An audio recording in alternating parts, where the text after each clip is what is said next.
What's up, cooks? It's Wednesday. I am officially kicking off the holiday season. We have the 1st of October, we got Halloween, next month we got Thanksgiving, then we got Christmas and New Year's. So I'm officially declaring that it's the holiday season. We're kicking that off by working on our tablescape. And I had mentioned that we're going to be doing a Dollar Tree tablescape, and we're actually going to end up doing two. But Eric has thrown a monkey wrench into my tablescape, and I want to show it to you, as well as I want to talk about a little project that came my way this last weekend. So, what's up, cooks? It's Wednesday. Let's kick off the holiday season, and let's talk turkey.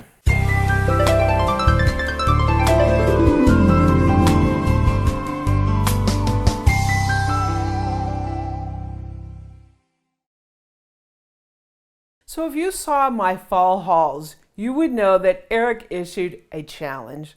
He wants me to create a tablescape from the Dollar Tree. And I accepted that challenge, but I gave him a couple of conditions, couple of limitations, I guess you could say. Exceptions. And that was that I would do a tablescape that was completely the Dollar Tree, except for linens and silverware. And when we were at the Dollar Tree, he thought he was so funny by throwing a big, huge monkey wrench into my plan. So we were bebopping around the store, finding some stuff. I was having a lot of trouble figuring out what I wanted to do. And as soon as I started to get a plan together, Eric saw this. Right? This turkey centerpiece that literally looks like it comes from, you know, some outdoor, really casual kind of party store decor. And what did he say? He said, this is like one of those channels where you're doing something and then they come along right in the middle of it and throw a monkey wrench in it that you have to deal with. Well, he says, I have to deal with this. I have to incorporate this into my tablescape. And that really threw me for a loop because I don't want the tablescape to look cheap and with paper and all that kind of stuff, because I think even though Thanksgiving is kind of a more casual dinner than like Christmas, I don't want it to become a picnic, right? So he has thrown Mr. Turkey here into my tablescape plan, and this has really thrown me for a loop. In my defense, she was starting to get a little too comfortable in the Dollar Tree until I said, hey, let's use these little bales of hay. And she's looking at me like, you know, like, are we going to put farm animals on there and stuff? I'm like, come on, that's the harvest. We got bales of hay. But then I saw this. She wrinkled her nose and everything. I said, come on. Yeah, so this is officially going to be... So I got the power, and I say, you must use it. It's your secret ingredient. I have to incorporate this into my tablescape. And I accept that challenge. Boo. I can do this, right? So this has kind of been challenging for me because I've had started out with one plan, and when I came home and I got my elements together and I just wasn't happy with it, so I switched directions. So this has resulted in me having two dollar store tablescapes this year. So stay tuned for both of those. I'm going to be putting one up. Actually, I've already started in the dining room.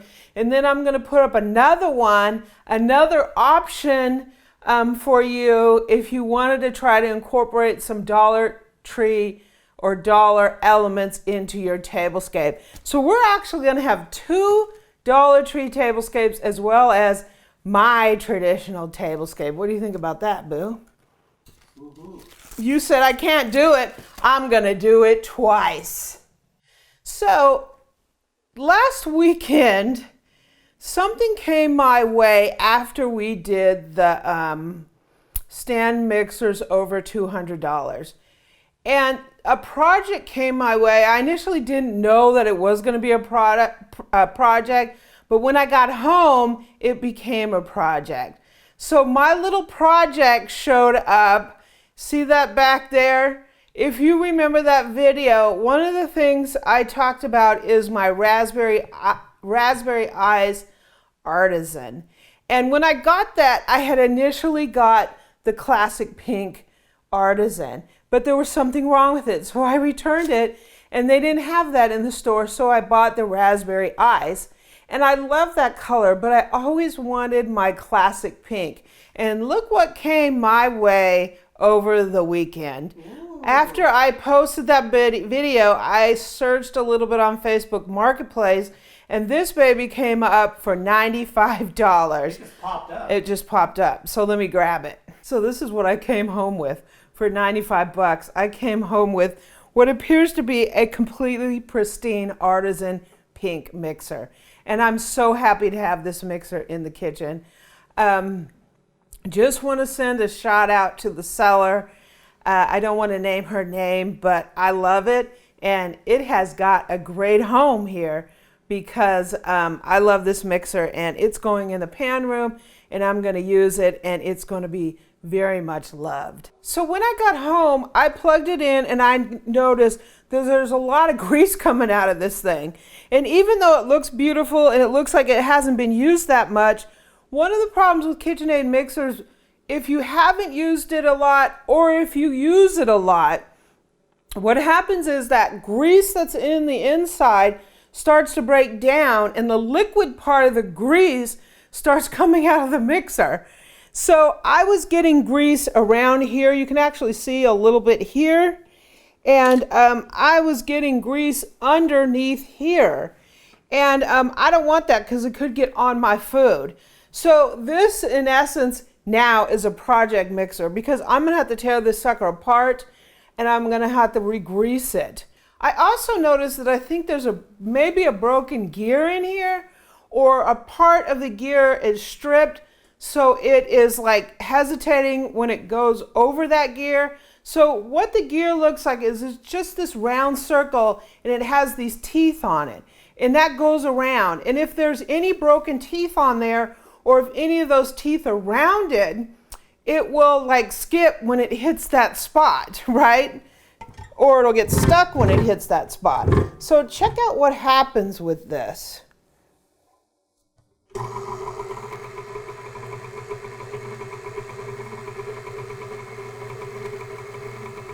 You hear that sound? When I go up higher,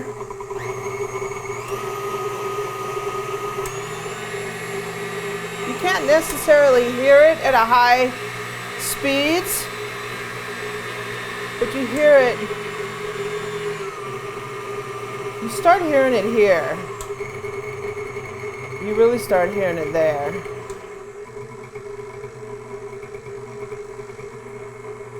So something is wrong with those gears. This is down on like stir.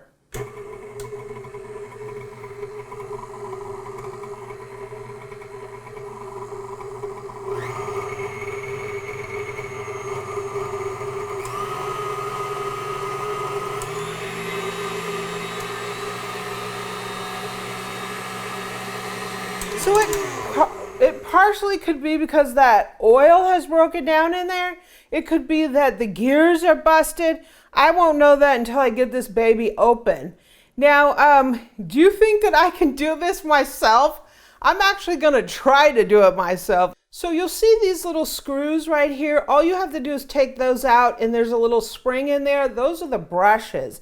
But once you get this taken apart and you get the head taken off the top of there, it just opens up and all that grease is in there. So you just have to remove all that grease and clean it up. Make sure those gears are, all the teeth are really nice.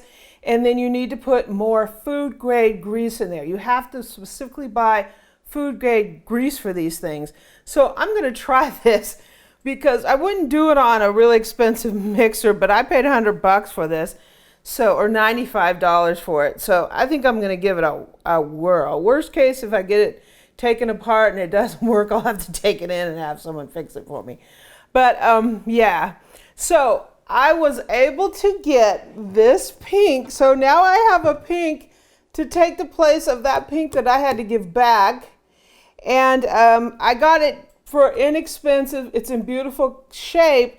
It's just now it is really a project mixer. I need to fix it because even right now as we sit here, you can see just the small time we sit here, there's grease coming out of here and here. So this thing is leaking pretty bad. So we're gonna take this baby apart. Maybe I'll take you along. You can see if I can actually do it. It's not that difficult. You take this off, you take the back off, you have to take this part down, and then this top comes off. So we will actually attempt to fix a KitchenAid mixer. So a lot of people have asked me for a Wolf update.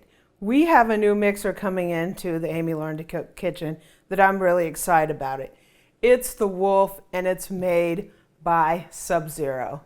And this is a brand new mixer. It is just releasing now. And I have been waiting patiently for this mixer because I ordered it like 3 weeks ago. And so far, they've blown 2 delivery dates. But I got word, Eric got a call, and the Wolf is supposed to be preparing to ship on Monday. So at some point, we are getting the Wolf. It's going to be here, and that day is coming soon. So I'm looking forward to trying this new mixer out and seeing what it has to offer. So what's up, cooks? It's Wednesday. I'm kicking off the holiday season. We got Halloween. We got this turkey that I need to deal with. And then we've got Christmas coming, and I am officially looking forward to it. So I don't know if you've started any of your holiday plans, but if you have, go ahead and leave down in the description. Tell me the kinds of things you're planning for the holidays and if you've even started thinking about it. Some people have already got their shopping done, so that's pretty amazing to me. I haven't started that part yet. So we got Mr. Turkey here, right? Yeah, that's my centerpiece. Thanks a lot, Eric. And we're going to be doing our Thanksgiving, 3 Thanksgiving tablescapes, and that is our official kickoff to the holidays. So I hope you have a great rest of the week. I hope you really enjoy the tablescapes. I hope that you're ready for these holiday seasons because they're coming, whether we like it or not, right? So have a great week, and thanks for joining me. If you like this video, please subscribe below, leave me a comment and a like, and visit my website at amylearnstocook.com. I'm also on social media at Pinterest and Twitter at Amy Learns to Cook.